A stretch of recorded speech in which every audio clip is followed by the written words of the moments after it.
La matinale d'Europe 1, Mathieu Béliard et En attendant demain. Le vendredi, En attendant demain, avec le docteur Laurent Alexandre, spécialiste des nouvelles technologies. Bonjour Laurent Alexandre. Bonjour Mathieu. Vous nous parlez ce matin de l'incroyable révolution agricole.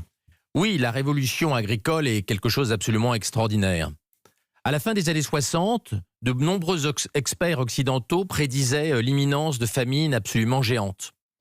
Le plus célèbre de ces experts, Paul Ehrlich, publia un best-seller mondial tiré à des millions d'exemplaires, La bombe P, où il expliquait que des famines monstrueuses allaient ravager l'humanité. Des centaines de millions de personnes devaient mourir en quelques années, et aux États-Unis même, il prévoyait 65 millions de morts liés à la famine, c'est-à-dire un Américain sur 5.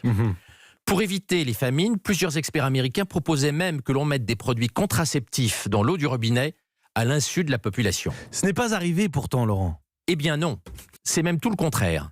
La révolution verte, la révolution agricole a fait exploser les rendements.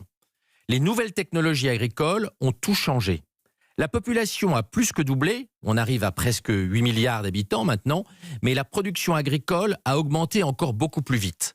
Par exemple, en France, la surface agricole nécessaire pour nourrir un Français a été divisée par 2 ces dernières décennies. C'est pour cela d'ailleurs que les forêts françaises ont doublé. On a besoin de beaucoup moins de terres agricoles pour produire autant. À l'échelle mondiale, il n'y a jamais eu aussi peu de gens malnutris qu'en 2019.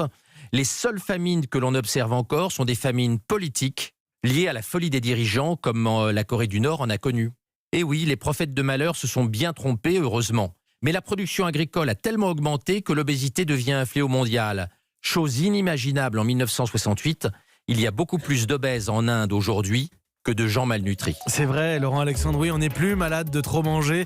On est plus malade de trop manger que de ne pas avoir accès à l'alimentation aujourd'hui. On verra ce que seront les défis du 21e siècle, parce qu'aujourd'hui, les seuls appauvris, on le dit souvent, les rendements baissent à présent. C'est documenté. Merci Laurent Alexandre, spécialiste des nouvelles technologies. 8h42. Et la revue de presse.